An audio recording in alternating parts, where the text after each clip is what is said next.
little by little. So Jenny and I watched a movie last night called Vampires from the Bronx. Or Vampires versus the Bronx. It's not great. The Bronx. It's not I'm great. much more interested now. It feels like a movie from like the early 90s that you'd watch on like a Saturday afternoon after the cartoons are over. Right. It's not great, but it's not bad. So if you had a monster force invading your city, what would you choose? Like, what are my options? What are my options? I mean, any of the Universal monsters. So you got vampires, you have Frankensteins, you have the mummies. I would say swamp things. You could have just swamp things attacking you. Okay. I guess vampires, because I just go out and buy like garlic in bulk, and I'd be good. I just walk around with that on and be like, yeah, you're not gonna touch me. Yeah, that's what these kids did as well. They also got holy water from a church. It was pretty interesting. Wait, if that's what they did, and this is like a movie about vampires in the Bronx, I'd imagine that probably didn't work too well. It was interesting. Yes.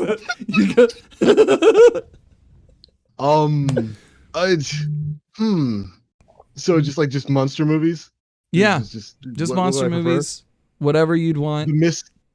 The misunderstood Frankenstein, because like if you just put the torches away, he becomes a pretty chill dude. The life of the party. Yeah, that seems like the situation that'd be easiest to deal with. Okay. That's fair. So Hoplite's vampires. TBL is Frankenstein's. Aura, what about you?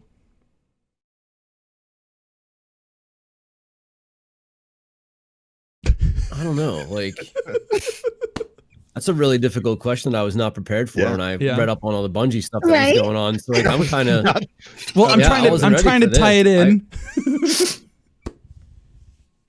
All these monsters are coming at me, and I have to find a way. And it's just one of the same. It's like the same monster, but like a billion of them. Yeah. It's like a billion Swamp Things. Like, I don't even know what fights Swamp Thing and wins. Like, what even beats Swamp Thing? Fire? Nothing. I think. Right. Like, does fire beat Swamp Thing? I think so. I don't know. I haven't seen that. Whatever that was. Electricity. You could throw a toaster at him.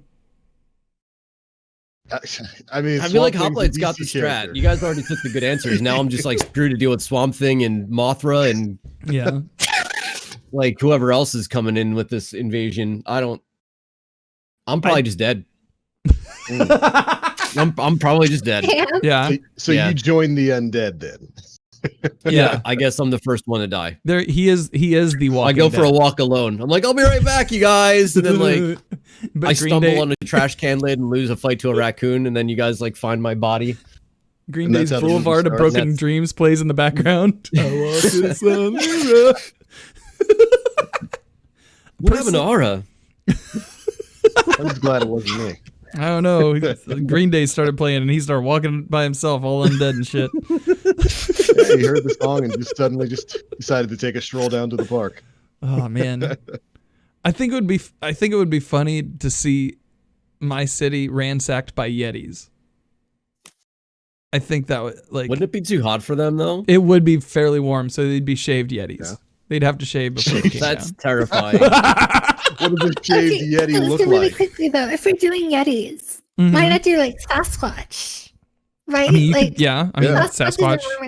That would work. Yeti. I want chupacabras.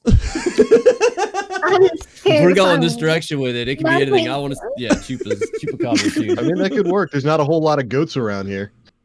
There's a bunch of starved chupacabras.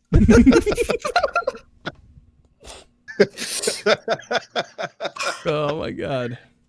Already off to a great start. All right. Yeah, I think that's the winner. Starved chupacabras. Starved chupacabras. I think our monster movie. That's our antagonist. The easiest to take care of. Do I just give them some goats, then they leave? Probably. Or don't and watch them die. Yeah. That's terrible. Yeah. Oh, so is this how the horror movie goes? It becomes a humanitarian effort to provide goats for starving chupacabras? We have to preserve the chupacabras, man. We start a Kickstarter. Honestly, I want that. Say that it's just in the horror genre. Yeah, it'd be a complete debate. It goes from being this horror movie to a humanitarian effort to save the starving chupacabras. There aren't as many, goats around as you'd imagine. Oh. Sarah McLachlan starts. Yeah, I was gonna say we'll hire Sarah McLachlan to start singing in the arms of an angel with the chupacabras in the background for just $1 a day. Yeah, for just $1 a day, you too can feed at least 5 starving chupacabras as they migrate from the East Coast to the West Coast. It's beautiful. Where did this come from, Dan? Why did you do this? I don't know. I just did. It was Festival of the Lost inspired. Yeah, it was kind of festival. Yeah, it's a little spooky. We got some spook stuff going on here. It's gonna be pretty fun here in the next couple of weeks. But I mean, I don't know. You have the inside track there. Are we gonna get a starved chupacabra mask with this year's Festival of the Lost? Is there a perk anything combination there? I'm not saying anything. I did not receive messages from anyone. I mean, if I could imagine one, it would probably look like the guy where the Mindbender's ambition comes from. If I was going to picture what its head looked like, what was his name? The strike boss for Mindbender's ambition. Dude, the guy who replaced the fanatic. Yeah, the fanatic. Yeah. Yep. That loser.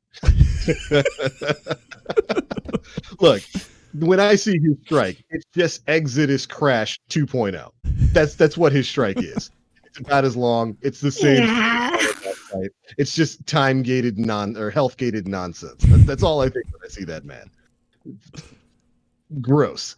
Welcome, ladies and gentlemen, to episode 256 of the Planet Destiny podcast, the start of the Spookcast. Thanks to our own Mr. Dan Finity. We are back once again to talk to you about the things going on in the Destiny universe. We got a few things to talk about. We got an Iron Banner this week. We've got Festival of the Lost, I think, coming up in the next couple of days. Mm-hmm. We're going to be having a time with that. Got to see some new armor that's coming along with it. And it seems like 2 out of the 3 are fan favorites. 1 out of the 3, Titan. Not so much. Can't wait to hear everybody's thoughts on that. And of course, our special guest this week is the one, the only, the Hoplite. Welcome to the show. Hi, thank you guys so much for having me. Thank you so much for joining us. Of course, I love everyone here, and I was super duper happy to get the opportunity to do this. Yeah, well, we're so thankful that you were able to join us tonight to join on the horror movie Spooktacular, as started by Dan Finity. Now, for those in the audience who may not be acquainted with you, who are you? What is it you do? So I am the unofficial project lead for Weird Secrets. Some of y'all may be familiar with me from the Quarters of Time or Niobe Labs, which are where most of the community knows me from. Aside from that, I stream on Twitch, I have a channel on YouTube, and I'm a member of Encore, so you can probably catch me putzing around with Drewski, Candy Cakes, and that whole crowd. Good people. Those are some good people. And we're so happy to have you here tonight. Of course, we got our other roundtable of hosts here. We've got Mr. Aura, who had just the most wonderful camera issue before we got on here tonight. You're not making content if everything works the first time you start anything up. So that's right. Figured out what was broken this time, and we found a way to fix it. The greatest issues, by the way. It was perfect for the spookiness of Halloween. Aura started out haunted. He may still be possessed. We'll find out. He's a Walking Dead. Shouldn't have taken that run in the park, buddy. Dan Infinity. Hi. Good to see you, man. Good to see you too. I've been well. I can't complain. I almost lost my sanity this week. I finished out the 100. I finished out the 100 frames for Blacksmith. I now just need to get the full set of armor. I went and did the first set of that quest, or the first step of that quest, the secret one, and then I need a full set of armor, and then just run through all the rest of the forges. And I got the Rasmussen clan shader to drop really early on Friday. So I was like, all right, that's it. That's all I need. I need to finish out this set, and then I'm coasting. It's this week. Yeah, this week you got to be done. It's this week. I'm going to be a blacksmith. It's going to be pretty good. Dude, congratulations on getting all of that done, and in particular the 100 weapon frames to get the exotic ship. I'm sitting at like 56 out of 100 on those, and I just said no. Yeah. I thought about getting blacksmith. Like, how close am I to that? Maybe I'll spend the next month or so before Beyond Light, getting that done. Looked at the requirements. No. The ship is pretty cool. The ship's pretty neat. It's a cool ship. But well, is that actually, the ship from D1, like the first ship from D1? Is that one that like? I don't think so. No. Yeah, No, I never flew in it. I looked at it and that was, It looks kind of like a Zoid if you remember what those are. Oh my goodness. This man just brought up Zoids. I think that might be before my time. Okay, that's fine. I have no clue what a Zoid is. Oof. Saying that just hurts me in the lumbago. My I life know, is I'm zero, feeling assuming, pain. I'm sorry. Okay, so what was the hardest part of getting blacksmith done? For me, Yeah. probably the frames. I mean, for the most part, I mean, the flawless Scourge isn't that bad, and we had kind of like a crack team. Moonvald needed it, and she asked me if I would help with that. And I think we had, we had Zeralius and Sin, and I think someone else. I don't know. There had to have been two other people, but like there were two others of us, and it went by really quick. Actually, like was very surprised by how quickly we were able to do that, and I think we actually did the second to last triumph as well. The challenge where everybody has to like get different shapes and everything each time. So I think it wasn't bad. Not too bad, huh? Yeah. No, blacksmith is mental. It's the same thing with like Reckoner, where it's not hard. It's just a mental, I'm going to push myself through it. Because what ends up happening is we're all like, oh, I'll just do it later. And then later comes and it's like, well, now I have to do 100 in 3 days. And so then what's meant to take an entire season, we do in 15 minutes and we hate it. Right. You know? The forge weapons were a pain in the butt for the most part. Just being in forges all that time. But oh my god. Well, if you're solo, you can't use fun builds because you have to worry about being efficient and effective and DPS for bosses and stuff. So you can't just like clown and use a bunch of nonsensical stuff. Like if I was solo queuing and that thing, it's like, all right, what's the most powerful build I can make so that I basically can solo this thing? Let's rely on other people. So I feel you. I feel you there. I did it. Blacksmith was not bad. I'm not sure what the hardest title in the game is at this point. Yeah. I feel like on your sanity, hardest is definitely Reckoner. In terms of difficulty, shoot, I don't know.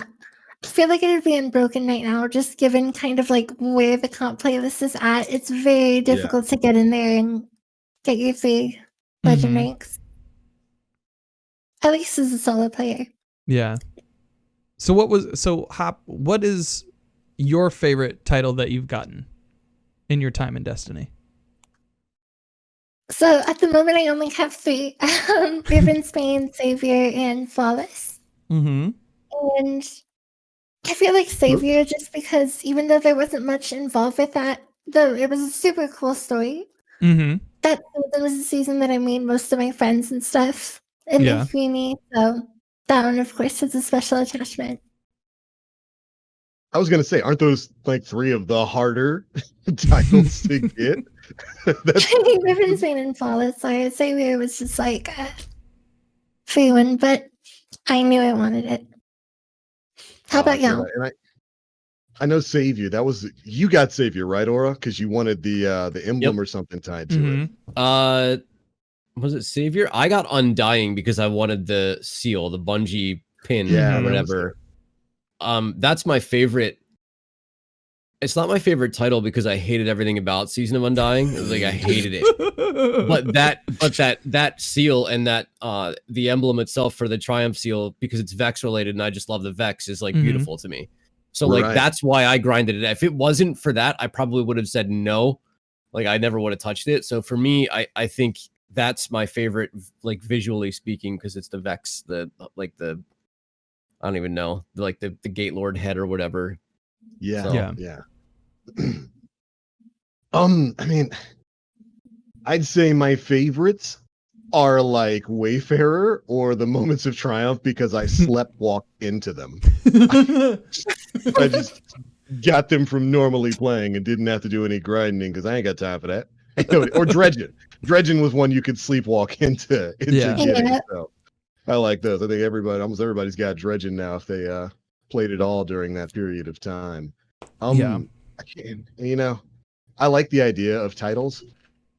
I can't see myself grinding for anything like Reckoner or anything like certainly not Blacksmith or anything like that. Yeah. There it is. That's a cool series. Yeah, none of the grind-based ones. Yeah, see, that's neat. You got the pin. Yeah, that was the whole reason.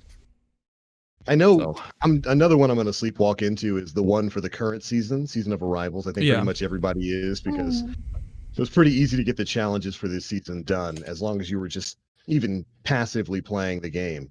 And I think the last triumph is just killing a specific mob in the interference mission next couple of weeks. Yeah. I think we were projecting it to be this reset that we get the last interference thing. Right. Yeah, that'll be my favorite. Because I'll have slept walked into that one too. And that works for me. Perfect. So right on. Hop, you had a little bit so you had a lot to do with raid secrets around the corridors of time. Like how did that play out for you? In terms of just the of organizing it, or kind of what was I doing?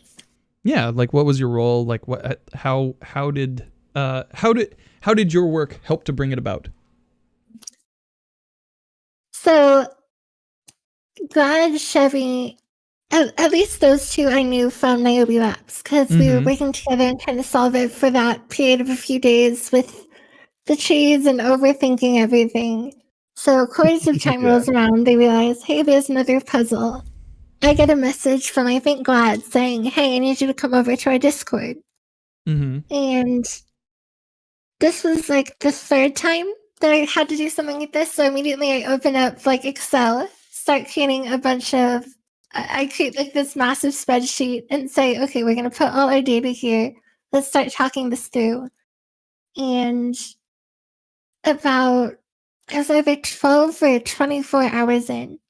We finish the first step, we get to another step, and then we realize, wait a second, this is way bigger than what happened before. So you had a bunch of content creators and other members of the community coming in and working together until you had hundreds of us all working in this like one messy spreadsheet trying to catalog thousands actually of data entries. It was a lot of fun, not a lot of sleep, but definitely one of my fondest memories. Yeah, oh my goodness, both with Niobe Labs and the Corridors of Time have been some of my favorite moments here in Destiny 2 because these community puzzles just wind up bringing everybody together in the most chaotic and wonderful sense. I remember being in the raid secret subreddit for Corridors of Time, and it's just non-stop people posting data and thoughts and entries. It was a wild time. And coming up with the solutions for the doors you had to go through to reach the final room, how many times you had to do it. It was a wild effort, and I still sometimes think back to that, like how in the world did everybody come together to figure out how this thing worked? It's wild to think about. I love when Bungie does these kinds of community puzzles, and the Corridors of Time, which is probably one of my favorite events in D2. It's a cool thing. Absolutely. So as the solutions were coming in for that, of course, there was a lot of different data coming from a lot of different people trying to figure out the door combinations and the orders that you had to go in and all that kind of stuff.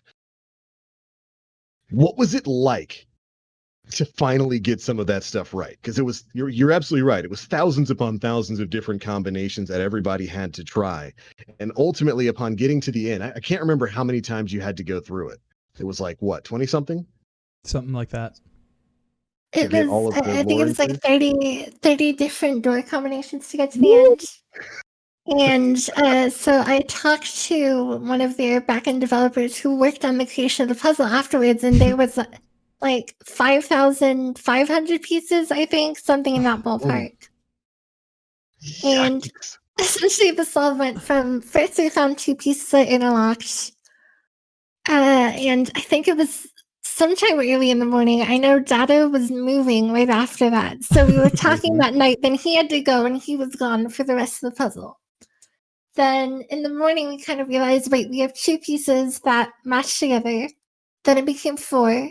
And then we figured out the logic behind it. And then it was just trying to get as many submissions and as many things organized as possible. What a wild event. And to get that all put together to unlock the lore there. And I think that was that also unlocked Bastion? Mm-hmm. That was yeah. from that? Unbelievable effort by the community and a fantastic job by Bungie. I remember going through there as I'm reading through the Raid Secrets Discord, trying out these different combinations, and then getting to the final room, looking down and seeing like the different signs and combinations and the reflection on the ground. Like, what does this mean? What does it mean? So yeah, y'all are some big brains out there figuring this kind of stuff out. And between that and the Niobe Labs event, as we've lovingly come to term it, I think you guys have done some pretty darn good work. I really appreciate that. So when it comes to Niobe Labs, because I don't think we can go without talking about some of the issues that happened with that puzzle. Because I remember, oh my gosh, I remember while that was going on, people trying to figure out what exactly was happening here. Of course, at the time, we didn't know that certain hints were missing from the puzzle itself.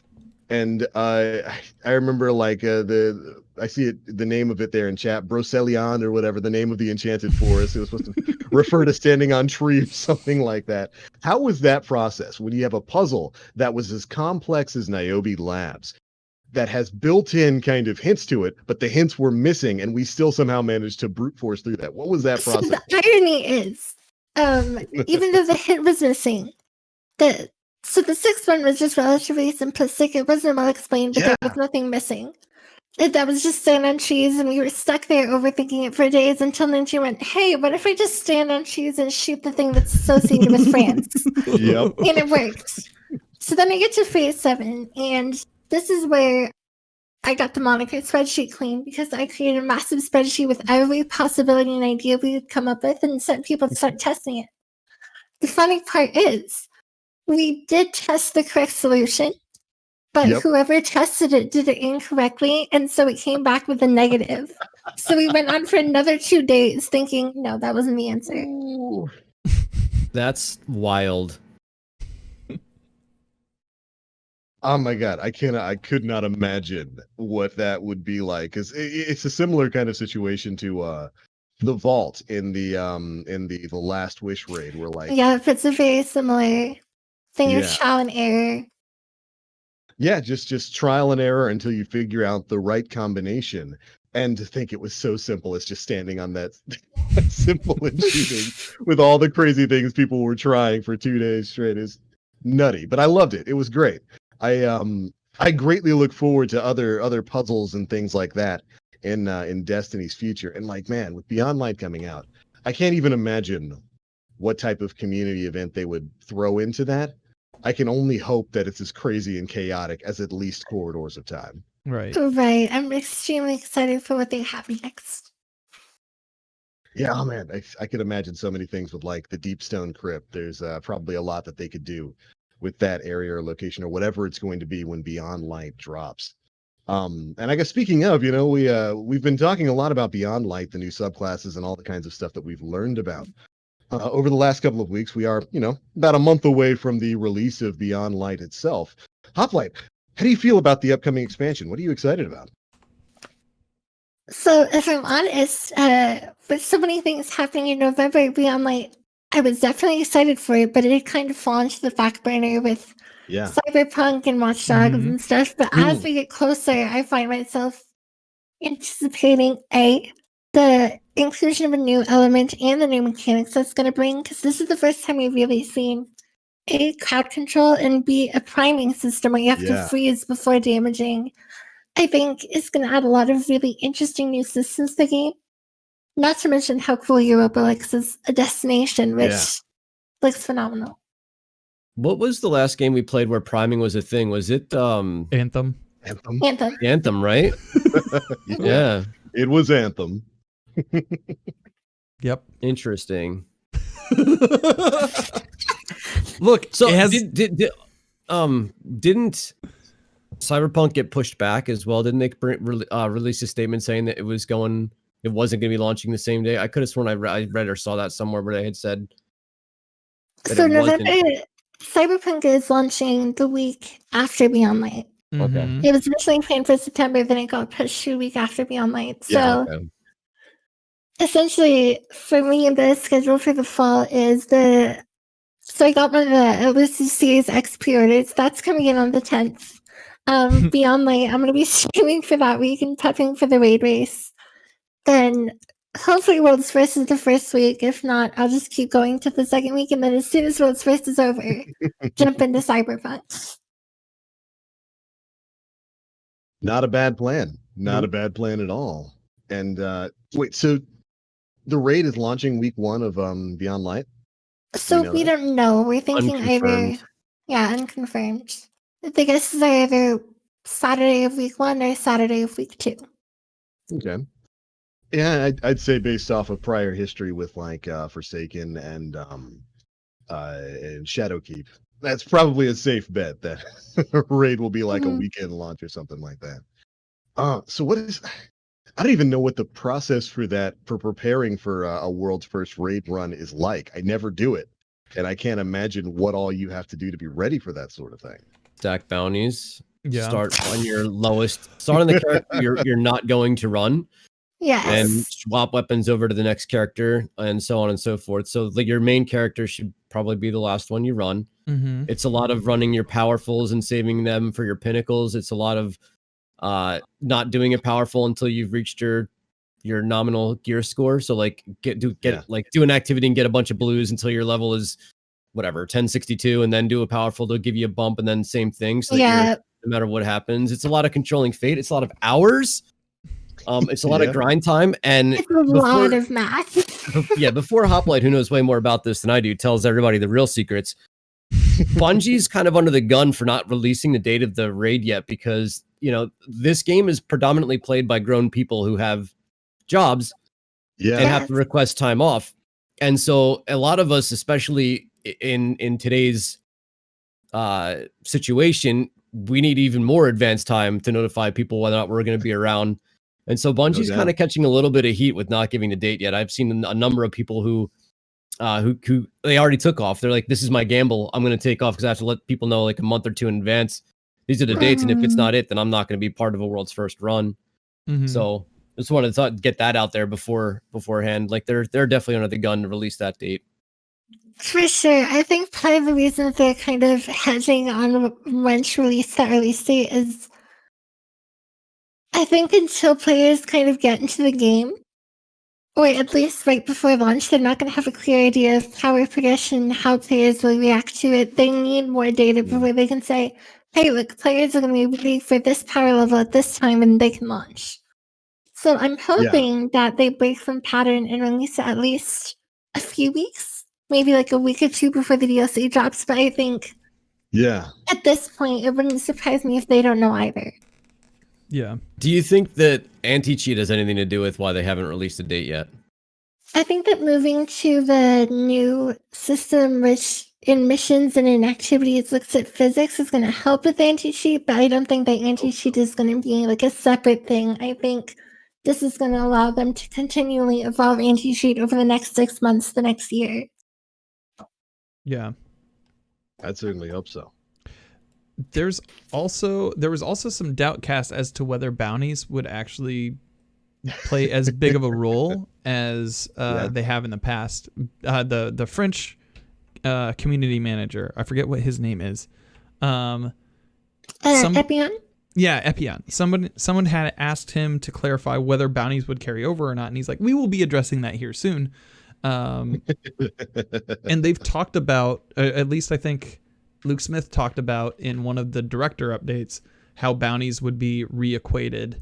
Their weight would be changed. Right.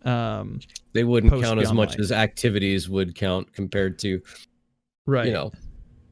I'm definitely sure that they're gonna move in that direction come beyond my concern or my hope is that they wipe bounties from inventories at the end of the season. Because if you can stack 40 bounties going in, it's not gonna matter the emphasis taken off bounties because you're gonna have this past season's progression versus next season's. Right.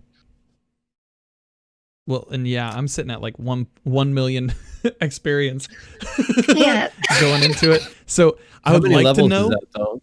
That is 11 levels right now, according to destinyrecipes.com/checklist. That is 11 levels worth of experience with the current system. Yikes. So if they're going to get rid of it, I would like to know now rather than later. It would be nice. I think they'll say something, turn in your bounties prior to. Same thing like they had done with everybody who was hoarding engrams, the exotic engrams and the I think they're going to prime do engrams. Yeah, there's going to be something coming down, I would imagine. I mean, in the event that they don't, I'm probably going to find myself bounty grinding just because I can't risk it. But that's the hope that I've seen for Amicini is, please just wipe the bounties. We don't need them. Get rid of them. Well, it's like, let's say they reconfigure the calculations and how much they're worth. Like Dan's sitting on $1 million right now. Oh, yeah, that's might true. come out to 250,000 or 400,000, which is still going to be a chunk. You know what I mean? It just might not be as much as completing activities would count for. I mean, right now, like completing a raid gives you like no XP. Right. But I'll turn in a bounty and get So I think that's going to play a part in some of it. So what you'll end up seeing is you'll probably end up seeing people running Lake of Shadows in 30 seconds to try and get as much XP out of an activity as they can, because it'll be worth more. So you'll see the speedrunning strats for Lake of Shadows, which is still going to be around, right? That's still going to that's remaining because EDZ is staying. So you might see more of that kind of thing if I was going to predict it. I don't know. I've done the day one grinds for Crown of Sorrow, which was brutal. Like Crown of Sorrow launched, but everybody was grinding for like 6 hours. 6 hours after we said it went live. And that was brutal. That was one of the most brutal gaming experiences I've ever had. I'll never do that again. They changed that for Garden, right? Garden came out like 3 days later or something. Garden was the Saturday of launch. Yeah, and Garden, that was a much more manageable, I would think for the majority of the population, because by the time Crown went live, you had already been grinding, and grinding is like mind numbing. Yeah, like 6 hours. You branch out for the past 6 hours, and then suddenly you have to be fully engaged because you're thrown headfirst into a new wave. Yeah, I think that was a mistake. But I see, the thing is, I don't remember what they did for Leviathan. I know it didn't launch with Destiny 2, Leviathan was weeks after. And then Vault of Glass, I felt like was a month after Destiny launched, if not. Yeah, Vault of Glass was well after. So who knows what they're gonna do. I feel like the formula for Garden was a good one for the majority of people. I think we're gonna see something very similar to Garden. Like if I were to guess, that's my prediction for the fall, is we're gonna see the raid launch on the Saturday of release. Right. Because it's a very comparable power grind. Like Garden was Shadowkeep was 750 to 950. This is 1050 to 1250. It's the exact same power grind over the same period. And that would make the staffing situation with all of this too, from a developer standpoint. If you've already got a framework, you're not spending less time in planning and more time in action, which I feel like efficiency when you're working from home is probably one of the most important things. So I would agree with that. I mean, ultimately that formula works, It I think having your launch Then a couple of days later, a weekend launch for your raid gives people plenty of time to get themselves up to speed for it. I think it's a good balance between the different raid launches they've tried throughout this franchise's history. So I would say, yeah, they're probably going to run that same road. And they should. It works. It works for the world's first run. All right, so let's get to talking about some of the things going on in Destiny this week. Of course, Iron Banner is live. Has anybody played any of it? A decent deal. Yeah. How have your runs been With my going? teammates, mostly trying to get a good forward path. Yeah. Oh, really? What perks you looking for? So specifically, accurate rounds, polygonal rifling, high caliber. No, wait. Yeah, I think it's polygonal, accurate, dynamic spray reduction, and iron grip. Yeah, I think Iron those are Grip the is four. Iron Grip is the one that gives you what? Is it handling? I know I think Gaze it's gives you handling and accuracy when Stability. yeah. stability. Okay. Increased stability in exchange for reload. That's it. Yeah, the new Iron Banner perks are pretty powerful, pretty potent, which is why I wish they would have revamped more than just the forward path and the Fool's. Mhm. I would have loved to see like the Iron Banner hand cannon and some of the other stuff get access to those new perks. So they're kind of game changing. I think Gaze gives you what, plus 10 or 20 to aim assist, which is a little ridiculous. Yeah, the target acquisition. Yeah, and so I really wish they would have put some of those perks on some of the other weapons, but forward path is a solid enough auto rifle. So I guess that'll work for right now. I haven't played any Iron Banner this week, not a lick. I've done my usual weekly grinding and completely avoided jumping into the Iron Banner. So I got nothing to say. If I'm honest, I wouldn't be surprised if we saw these sorts of perks crop up on other Iron Banner weapons in the future. What super excited me about this season, I like the fact that they're moving towards you're doing this activity, and from this activity, you have a very unique set of perks that you can get from it. Yeah. Which I think is a wonderful idea that they need to keep leaning into going forwards. 100% agree. 100%. The only downfall was the fact that they put that behind a bow as the look of all weapons to choose from. I know we have Mr. Bow in chat or in the podcast, but like, of all unique weapons that the community is going to be clamoring for, a bow is just probably at the bottom of that list. Like, did the bow have like a unique perk to it? It was one of the first with like, I don't know, there was a curated role, right, for the pinnacle or whatever, the Iron Banner pinnacle one for the season. Yeah, I think I believe so. I mean, it was like so. Yeah. It was almost like whatever. It might have even been last season that it made its debut, but yeah, it was last. I agree, Hoplite. I think your point is valid. It's just like, of all things to showcase that, the first thing they the bow is a separate thing. Yeah, the pursuit weapons are a whole different system, and I'm actually really glad with the new way that they're taking it, where like you have one pursuit weapon for a season, you figure out how you want to get that. Fantastic. And then you get the ornaments just from the specialized different activities. Yeah. Mm-hmm. I think that is fantastic. It they've been providing these kind of pinnacle or ritual or whatever they want to call it now, weapons for a bunch of different game modes that require you to oftentimes delve a significant amount of time and effort into game modes you may not exactly enjoy playing. I'll put Gambit up as the example for that. And so I like that they're continuing with making these unique weapons, but making it just one weapon. You pick whatever playlist activity or core activities they call them that you wanna run to get it. You can run Gambit, you can run Crucible, you can run Strikes, and then you can run those extra game modes to get specific ornaments for it. I think that's a fantastic compromise for Bungie, and I'm really happy to see them move forward with that. And I think it's a much better way to kind of respect player time if they want to continue down the pinnacle or ritual weapon path, which I think they should. So I'm really happy about that. Super happy about it. Dan, don't feel too bad about the whole nobody likes bows thing, because the best PvE weapon in the game is still a bow right now. Yep. Trinity Ghoul. Yep. Oh, true. I still haven't checked out that catalyst. I've heard it's phenomenal, but I haven't touched it. Insane. You should do it. And I haven't done it either. Oh. I've seen it though. No, Aura, Hop, you got get it done. You have to get it done before the end of the season. It takes that weapon from being an okay gun to point for point the best weapon in the game, in my opinion, in PvE by far. Like there's almost nothing else even close except maybe. Nope, not even that's close. I was gonna say Ruinous Effigy is about as useful as it, but it's not because when you get the catalyst, just getting that extra lightning damage off of every kill is so good. You can wipe entire rooms of ads with one shot. I love you, but if you talk about Ruinous Effigy like that again, we're gonna have a problem. My dude, I love Ruinous Effigy.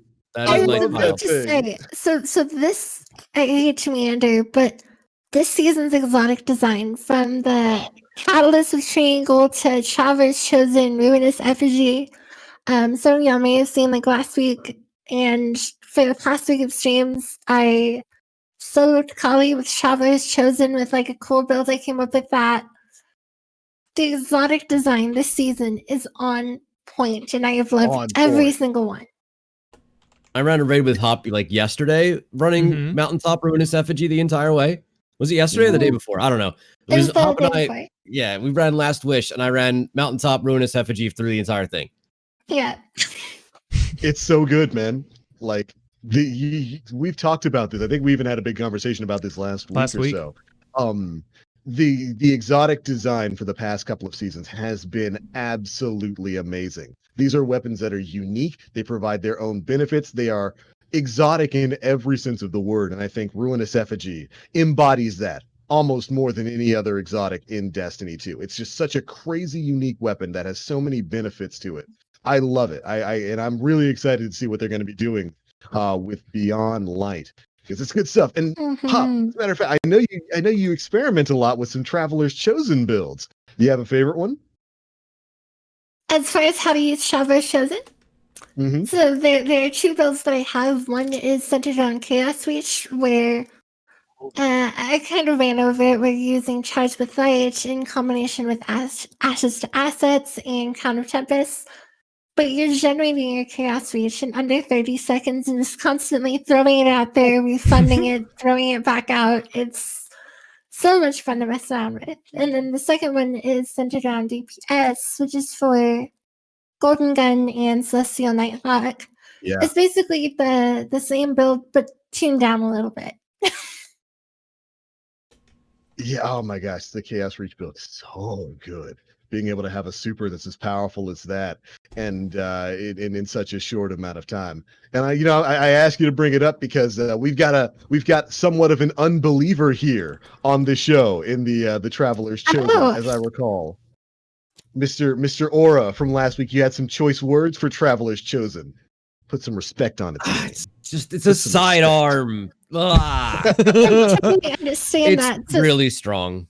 It's really what makes it interesting, I think, is the fact that you're not even really supposed to use it for the sidearm. You're most of the time just using it for the ability that it has. Yeah, I've seen people dominate with it. It's really great.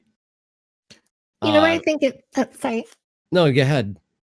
I was saying, I think when Beyond Light comes out, a lot of people are going to sleep on it at first, but as we're moving into a more ability-focused era of Destiny, where you're going to have a lot more ads, crowd control, this is going to have so much utility going forwards. 100% agree. Yeah, I could definitely see that happening. Doesn't mean I'm happy about it, but I can see it happening. Embrace what weapon type would you rather it have been? So I don't know. I always felt like sidearms occupied such an odd space in the game with That's they take up the range where a 180 hand cannon would kind of sit. So now 180 hand cannons don't really land very well. But there's also other weapons that can be effective within their range, like slug shotguns for Crucible and even ARs, depending on what you're doing. So like they always felt, even going back to D1 with the Vestian Dynasty, which I think was the first sidearm we got, I always this is a really weird thing to exist as space ninjas who can, do all kinds of crazy powerful things. And here we are with these what are supposed to be pea shooters, but the Vestian Dynasty when it first launched was insane. with wicked powerful weapons. So like the hit scan. I just always felt like they were weird, and bows kind of sit in the same spot for me in the sandbox. They kind of occupy the same, like, this is really strange. Like, they don't one-shot things, but they should, because they take 8 years to fire. So that's my whole issue with sidearms, is the fact that I just feel like they're weird in Destiny. That's all. It's just an odd weapon to me. Yeah, I get that. We've actually had a lot of internal team conversations because, I'm with a lot of people who are constantly talking about balance in the game. And one of the things that comes up a lot is, what is the place of sidearms? Or rather, turning on its head, what is the place of 180 hand cannons when you have sidearms? Because they're really starting to encroach on each other, especially after the range of hand cannons was brought in. Yeah, they're certainly in kind of a weird, sort of uncomfortable spot right now, because we don't exactly know what the role of this weapon is, especially in, I guess, sort of a PvP sense. I hear most people describing Traveler's Chosen as kind of like a last word in PvP, but you got the last word in PvP. Sidearms can be good, dude. Like, I mean, I was running Gnawing Hunger in some Enigma's Draw, and I was dominant. Like, I was like, shotgunners couldn't get close to me. They're effective weapons, but that doesn't mean that they're still not weird, Yeah, they're in a very weird spot in the meta, but hey, I'm all for weirdness as long as it does the job at the end of the day. Who am I to be calling anything weird? Let's be honest. Mr. Aaron Till. Hey, you know what though? And I found a fellow fusion rifle main. I also main fusion rifles and crucibles, so your opinions can't be that bad. No, it's we just get hate mail. I think the hate mail slowed down because of other factors in Crucible, but Mountaintop. Yeah. The magnifying glass hasn't been on me for quite a while when it comes to fusions. I haven't gotten nearly as much aggression. It's mostly in Gambit and from players who use Truth, and Xenophage. That's where Xenophage. Yeah. Oh boy, that gun. Oh, man, Bungie hasn't really. I assume we'll learn a bit more about this as we get closer to Beyond Light, but they haven't talked much about any sandbox changes that they're going to be making. And they said they were going to have an update, I thought. Yeah. We're going to get a 12 some point in the next few weeks. Yeah. Very interested in hearing about any sorts of weapon sandbox changes they're going to be making as we jump into this new X-Pack. Looking forward to it. Yeah. So flipping it on y'all, what changes would you most like to see? When that Sandbox 12 comes out, what would make your heart just like flutter if you saw it among the changes? I want modifiers to go away, but contest mode to be a thing of difficulty. I know champions aren't going anywhere. They're talking about putting champions in Vault of Glass. Like, that's not going to be a thing. But my contest mode was a way of creating a challenge that still let me dictate my own loadout, which was a fundamental way for me to play the game that I wanted to play. And so that's what I look forward to. Contest mode to me was one of the most unique challenges that Destiny had ever brought. And so I'm just looking forward to that existing. We were talking about it today on stream. Like, being underleveled is mostly the most fun I've had. Playing Garden of Salvation underleveled was a rush. But it's not the same as being in a Grandmaster Nightfall because of all the shields and the match game and the all of them. Every modifier that exists is happening. So it's like there were other things that took place, like staggering enemies was still a thing in contest mode, but you still had to have the right element on to do the most damage efficiently. So those are the things that I would say for me personally would make a really great change. But I know it's not going to happen, but well, I mean, I definitely agree with you. I think especially some of their older stuff from like D2 base, like attrition. Why do we still need that? Some of those older modifiers can get phased out. Match game, I kind of disagree on. I see its point, but a lot of those older modifiers need to get phased out. I was looking at the Grandmaster earlier, and there's things like if you kill an acolyte, a pool of fire spawns on the ground. Yeah, those are cool. I mess with those. It's like the goblins did too. That right? There's Vex where that'll happen as well. Goblins and stuff. Yeah, I'd say more of that, less of the kind of modifiers we have right now. Where Shoot, the I still acolytes throw a argue. billion grenades. Like he hasn't even finished throwing a grenade in one hand, and the second grenade's following up in his other hand. Like I didn't know I can't throw with my left hand. Acolyte can. Like, what are you doing being Hive? Why aren't you out on the football field or baseball field? Like, what are we doing here? Get out of here, Peyton. You're killing it. Yeah, exactly. Like what? Yeah. I'd like to see a change of all of that stuff too. I'd agree with that answer. Buff to scouts would be nice. But they don't want people to play passive. They don't want that. That's why we got the nerf to snipers. They don't want people standing in the back. So scout rifles sit in the same spot now that sidearms do. It's like, where's their utility? Yep. It's weird. Definitely. I think it is in a weird spot because I can't think of a situation with as good as pulse rifles are right now. Why would I want to use scout rifle over a pulse rifle? Exactly. I can't. Yep. There's no reason. I don't know. How do you think Just that a they smidge. resolve that going forward? Just a smidge. They make oxygen, like they bring back the oxygen and they make that dragonfly, firefly worth it.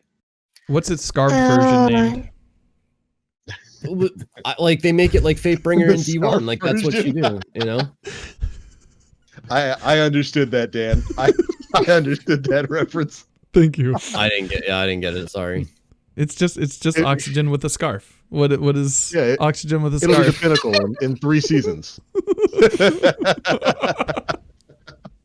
Oh my god! See, I know that they moved to sunset things in part because of the old pinnacle weapons. You know, stuff like Mountaintop, stuff like Recluse. Those were absolutely a big reason for why weapon sunsetting came back. I wish Oxygen were immune from that. I wish that was like the one pinnacle weapon that didn't get sunset because it never got its time in the sun. Even what was the fusion rifle? The main ingredient. I love that thing. It was a great weapon. It had purpose. Oxygen never got to do anything. So I wish it would come back with a specific buff because Lord knows it needed it. It needed it. Loaded question. Loaded question. That was it. It was strong. It had a really powerful perk. It's still good. I was just running Nightfalls with Woo and Shags because I was getting emblems I'm missing for collections. Mm-hmm. And he was running Loaded Question in there in that Nightfall, and it was dominating. Yeah, when that magazine is full, the explosion is massive. It's a huge amount of bonus damage, and I wish we could say the same for the poor hung jury clone known as the Oxygen, was it SR3? Yeah. But speaking of clones, why don't we talk a little bit of Festival of the Lost? Because we got some cloned, revamped weapons coming back in that, don't we? It's a good thing though, because a lot of people don't have them. And what was the horror story? Was the one you had to do like 8 billion? It was a lot. Runs, and 8 billion is, I'm exaggerating, but like it was way more than I think the overall people had an interest in doing. It was a good weapon. It was pretty good. Yeah, this is a good thing. So glad. Yeah, I'm happy that they're bringing those back because mostly because both the horror story and the Braytech or werewolf were statistically really good auto rifles. Mm-hmm. With really bad or average rolls because they were, I think, static rolls back then. Yeah. So I'm very happy that those are coming back now with fully randomized rolls and a great way to farm it. Of course, the Haunted Forest is returning. It's going to have 5 times the amount of chests at the end of it, which I think is neat. So long as you have whatever the cipher code things from that you're going to get from starting the quest off with the spider. You start the quest off with him, you finish that, and then those will start dropping from playlist activities. So stuff like strikes and crucible and all that kind of nonsense. And then you use that to open the chest at the end of the Haunted Forest. I like it. I think it's good. Dan, you look like you had something to say. There's a note. You can get the horror story and the Braytech werewolf. You can get them by pulling them from collections right now, and they are actually arrivals weapons at this point in time. Really? So they'll go up to 1360. When me and Aura were waiting the other night, that was what I was using is Braytech werewolf. Right on. I have 2 of them in the vault. I don't know why. Mm-hmm. First of all, it reminds me of the Karate Kid, the scene where like the dudes were wearing the skeleton costumes, like kind of like glowed. It reminds spooky. Stop laughing at me. It reminds me. It's funny. It reminds me of that. I always thought it was a good-looking gun. Yeah. It's a I pretty have two good. of them. I don't know why I have two of them, but I have two of them. Were they static rolls? Multi-kill Yes. clip Zen? Yeah. So Braincheck Werewolf could random roll. Yes. Horror Story was always static. Yeah. Static, yeah. Right. So yeah, very happy those are coming back. Those are two cool looking weapons that are statistically pretty darn good. And with Horror Story there being random roll available, I'm looking for that multi-kill clip roll. I'll take it. I never capitalize a multi-kill clip ever. Never. I'm too impatient. I just reload my gun right away and I get multi-kill clip ×1, which is like nothing. Nothing. Like one extra damage. Yeah. It's just a handshake. It's what you get for multi-kill clip ×1. So we got to see an awesome trailer of Festival of the Lost starting this week on Tuesday, I do believe. In that, we got to see, of course, some new masks that we'll be having. It's very similar to the event from last year and years past, where you'll have masks. You're going to have the Haunted Forest activity, which is a special version of the Infinite Forest, where you go in, you destroy enemies, you beat bosses, you try to see how far in you can get from there, and then you get rewards at the end. And if you're wearing masks, those masks have specific perks that are usually pretty darn powerful. And I think they said that it's going to be all the same mods that we've had in previous years, which are ridiculous. Mm-hmm. So it's definitely worth going in with those. But what did you guys think about the Festival of the Lost event? What are you looking forward to? I'm ready for my normalcy. Yeah. So. Well, so we talked about this a little bit last week with everything that's going on in the world. Like, and I was never a big Festival of the Lost fan, but like, it just kind of feels like routine. Yeah. And routine is almost something that I need in my life right now. So like the fact that this seasonal event is happening on time within the season itself kind of makes me feel sort of like I'm not existing, like existing in a global pandemic. So everything is fine. Just for that moment. So for me, that's that normalcy that it's bringing, and I need it, and I'm looking forward to doing it and turning some jams up and just smacking some aliens in the face with a sword and my ruinous effigy nonstop. Trinity Ghoul. Yeah. No, I agree. I'm looking forward to just running in there and getting that done. And as our buddy Nim Plays over there in the chat is bringing up, I don't want to spend any money on Eververse, but some of the new Eververse armor looks pretty good. I want that vampire warlock suit. I have to have that. But it's got to go with something. Well, so the legs are super, super great, like generalist boots to go with other fashion stuff. Yeah. The rest of it is like you kind of wear it as a set. The helmet's cool, but the fangs make it a little bit tacky if you don't have the rest of the set on. Yeah. Gotta have the whole thing. Speaking of Eververse, one of the interesting changes that they made, which they started this season, is that they moved a lot of the cosmetics to earnables. So the exotic mummy sparrow, the exotic mummy ship, and ghost are all going to be earnable this year instead of via Eververse. And I think that's an awesome change that they made starting this season with the Dido stuff, and like keep going. 100%. Super happy with that. And I'm looking forward to it. I'm looking forward to jumping into Festival of the Lost, getting my candy, taking down enemies, and getting my rolling for the Horror Story and the werewolf. Those are cool looking guns, especially the werewolf. I love the neon glow on it. It's a cool looking gun, and I want to get it. That riff during the trailer was pretty sweet. They always knock it out of the park with the trailers. Yeah. Pretty cool. Bungee metal might be worth grabbing. The trailers are always good for this game. They always do a great job of getting you hyped up with the even when it's a trailer for a little event like this. Just a little couple week long event for Festival of the Lost. They do a bang up job with all that kind of stuff. One thing I am wondering, I don't remember if we had a set date for when Festival of the Lost was supposed to drop before the Beyond Light delay. Was it always supposed to drop in October, or was it supposed to drop earlier in September? It's always been October. Yeah. It was always going to be October? It's been like the last week of September all the way through October, right? I feel like usually a little bit early. Mm-hmm. And with that, I wonder if the gear that you were supposed to be getting through Festival of the Lost was supposed to be beyond light and beyond gear, Mm-hmm. in terms of power level cap and all that kind of stuff. I wonder if that might cause any issues. Well, no, because you said you can pull the werewolf and the horror story from your collections, and Yeah. they're Season of Arrivals versions now. So I guess that's just what they were always going to do. Yeah. I hope that glad that didn't cause any problems. Yo, Ninja Rockstar in chat brought something up that I've been wondering for a while. There's a lot of emotes that were in D1 that aren't in D2, like the Thriller Yeah. game. Why? I don't have an answer. No Yeah, clue. I don't know. Yeah, well, I don't know. I can I only missed think that. of I maybe want to look at licensing. that. Maybe. Like I know they had the Carlton dance in there for a while too.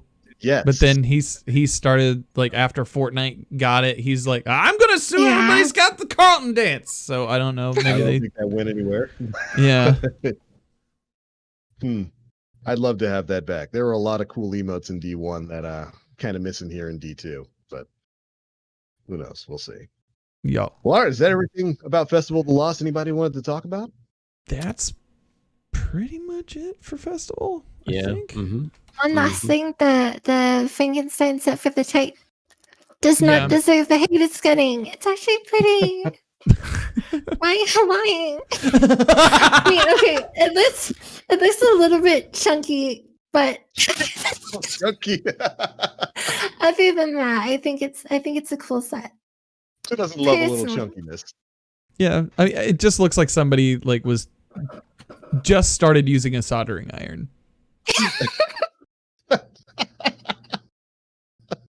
It's a journeyman blacksmith put this together. Yeah. I like it. I dig it. I didn't think it looked as awful as everybody was saying, but when you got to compare it to Lord Vampire Warlock armor, Yeah. what can you do? Yeah. What can you do? Favoritism Well, on all right. Bungie's part. They could have made Titans a vampire. They just chose not to.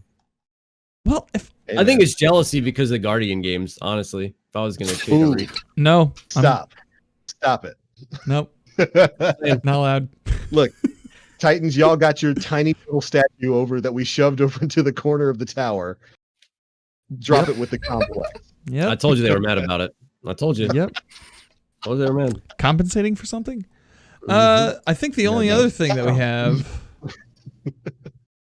so we have double ordeals next week with the Garden World. Yes. So if you need your materials to level up for next season, hop in there. And Direct Relief will be giving the Bungie Foundation once again supporting the relief efforts of Direct Relief to provide N95 masks, medicine, and other resources to healthcare agencies and first responders in wildfire-affected communities across California, Oregon, and Washington. If you purchase the Empathetic Ghost Shell pin from October 1st until October 15th, that will benefit Direct Relief's wildfire relief efforts. Yeah, fantastic effort there, and you'll also get an in-game emblem, like a new special in-game emblem for doing that. So this community always blows it out of the water when it comes to donation events like this. So I've no doubt same thing is going to happen here. Good stuff, Bungie. Good stuff. Yeah. Well, all right. Is that it for the news? I believe so. Right on. I think that brings us to the end of the show with a couple of audience questions, right? Yes, we have a couple. One of them was from Nim, and it was targeted directly at you. I don't want to ask it, but I will, because he posted it in our chat. Okay. Question for TBL: when is he going to carry me through Elatrion? Oh, my boy. Whenever your bottom is ready. Whenever that tushy is ready to get lit on fire. It's a monster on Is its that own. Monster Hunter? Anytime. Yeah. Yeah. This I is asked a the children's question. show, TBL. Jesus. Yeah. I Look, just man. got back into it. Oh, it's great. Fatalis just dropped. It's the hardest thing to ever exist in this game. It's fantastic. And I can't wait to drag Nim's booty through a bucket of fire so that he can get to a much harder monster. Brother, Nim, you're sitting here worried about Elatrion. Elatrion's a tiny baby compared to Big Daddy Fatalis. You gonna get that work. And I'm here to deliver it. Anytime. I like that, TBL. I like that. Anytime, brother. That was well done. I just want to say I don't think that you can stream dragging his butt through fire on Twitch. I think there is people have gotten away with far worse than that, my friend. I mean, yeah, that's very true. And Dan, there are other websites to stream. Oh, you're right. You're right. No, you're right though. You're right though. I'll open up an OnlyFans for people to see this. Watch these men plays carries. $5. Perfect. That's not what I signed up for. Oh, this is exactly what you signed up for. I don't know what you're talking about. In that vein, Nim Plays has a question for Hoplite. If you were forced to play one class and one subclass, what would it be? Top Shield Dawnblade, honestly. Oh, So I already only play Warlock.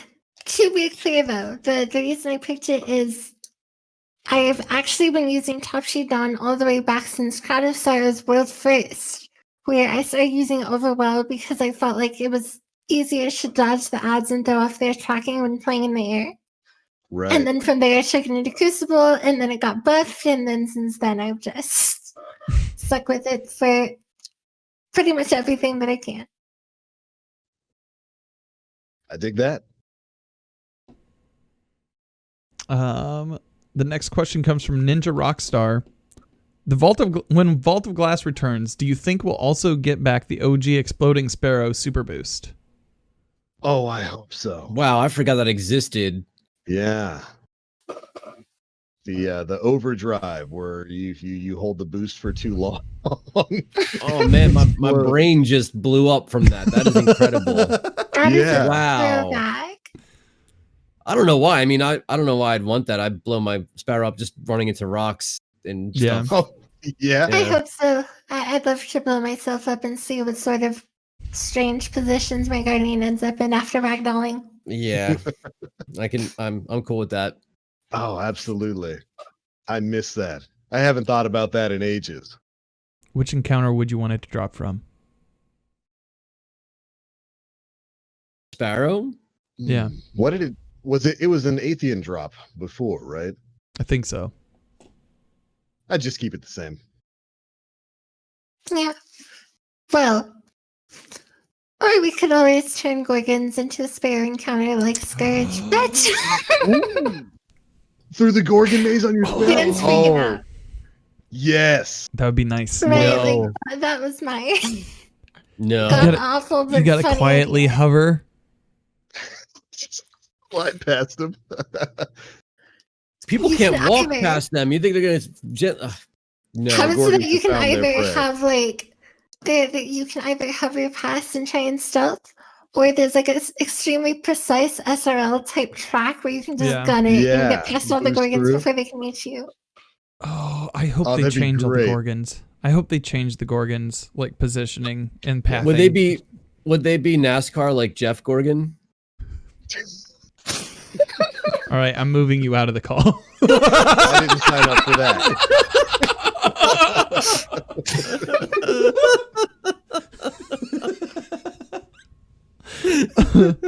Oh my god. All right. Last question of the night. Laker Boy asks, what are you four most excited to do in the upcoming DLC? Any exotics you'd like to see return? Any ideas for new ones? New weapon perks? Start with you, Hop. Probably threefold. First thing is I'm excited to explore Europa in a new destination because ever since I saw the concept art for it, I was like, Yeah. what if we can go into the city? Then the trailer showed that we can. Huge fan. Second thing is learning more about the darkness and the lore behind it. And third is day one raid race because I have been waiting for a chance to give it another shot. I dig that. Let's see. I mean, there's so much to be excited for. I'm really looking forward to just exploring the landscape of Europa. I think Bungie's gotten pretty good at environmental design and hiding secrets in these things. I always think back to Forsaken when that dropped, and we thought we were only getting the Tangled Shore, and then we complete the story, and at the end, boom, you're introduced to the Dreaming City, which is just this vast, sprawling landscape that was filled to the brim with secrets, and I'm looking forward to having that experience again. What about you, Aura? I want to know what's going on with the Exos, man, because the first character I ever made in Destiny was an Exo Titan, and like I was always fascinated with them from the very get-go. So like, yeah, I want to know what's going on there. In terms of weapons being brought back, I think we've reached a point where not many weapons that they could bring back would bring much value. You can maybe make a case for Galahorn, but we've got a lot of other weapons that are really powerful in our powerful weapon slot. So like, I just want to see the exotics continue to trend the way that Wither Horde, Ruinous Effigy, and even Traveler Chosen have progressed. Like, I just want to see Bungie continue to push the envelope, especially with the bar being, with Xenophage being just as the abomination that it is. I really want to see things kind of continue in the path that they're going with that weapon development. Agreed. Yeah, I'm with you when it comes to the Vex Exo thing. I want to see. What I would love to see, that I don't know if we will see, I would love to see us fighting exo frames. That'd be interesting.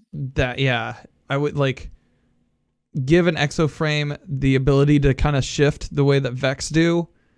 And I'm going to start calling them Vexos. Yeah, Vexos. I'm going to coin the term Vexos. Yeah. Perfect. Like, what if we get there and it's actually Amazon who's been creating them, and the head of it all is Jeff Vexos.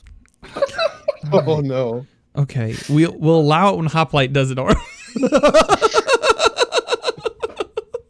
one is enough. My God, you already did. You already did the Jeff Gorgon. You get one of those. You get one. You get one. I've made some real stinkers in here. I know. I think I'm paying for it tonight. Oh my God. I love you, Or.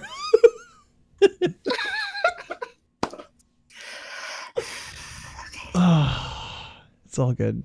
Yeah, I don't know. I just want to see, Vexos now. I want to see Vexos. I can't not think of it now. All right. Anyways, but those are all the questions meant to print. I can't. Well, there we go. I do believe that is a show, ladies and gentlemen. Thank you all so much for tuning into episode 256 of the Planet Destiny podcast. This one's been a ton of fun. Very special thanks to our guest, Hoplite. Thank you so much for joining us tonight. Of course. Thank you guys so much for having me. It was an absolute blast. Yeah, absolutely. It was great having you here, getting your expertise on the raid secrets craziness. I know I never would have been able to help figure any of that stuff out. I had to look at spreadsheets at work, and after 3 minutes of it, I'm done. There's no way I would have been able to look at all days worth of that getting updated nonstop with all the different permutations that stuff like Corridors of Time created. So fantastic work, and it's incredible to have you here. Before we get on out of here, we do like to give our guests the opportunity to let everybody know where they can be found across the internet, Twitch channel, Twitter, all that kind of stuff. So the floor is yours. Please take it away.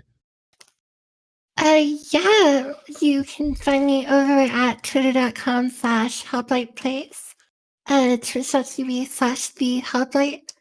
And I don't have a custom URL for my YouTube channel, but you can just search up Hoplite and you should be able to find it there. Right on, right on. Get out there. I do believe we have the guest command up. Follow those everywhere. And again, thank you so much, Hop, for joining us tonight. It was great to have you here. This was a lot of fun. Thank you. Well, all right. As for the rest of us, we're going to get on out of here too. Aura, where are you, man? You can catch me at twitch.tv/Aura, twitter.com/evilaura, 3VIL_AURA. Right on. Good stuff, brother. Dan. Hi, my name is Danfinity. You can find me on Twitter and Instagram at Danfinity, where the I's are L's. You can find me on Twitch 3 days a week, where I'll be helping people get anarchies through the rest of the season. Got 29. We're at 29 so far, folks. We only got one person theirs today, but you know, it's all in the journey. Other than that, It's all in the journey. Yeah. Other than that, I think that's it for me. For the most part, go follow Nim Plays. Yeah, that kid. That's a cool guy. Yeah, it's an interesting kid. Of course, and my name is The Black Link. You can find me pretty much everywhere on the internet, Twitch, Twitter, YouTube, all at The Black Link. I know I said that things were going to be back up to 100% this week, but a small delay pushed things back to next week, or which is, I guess, this week now. So we'll see. I should be back up to operating standard sometime this week, which means live stream should be coming back. Maybe in the next 5 or so days. Maybe I'll be back in the office by then. I'm just waiting for a carpet delivery before I can get everything back in the office space. But we should be just about there.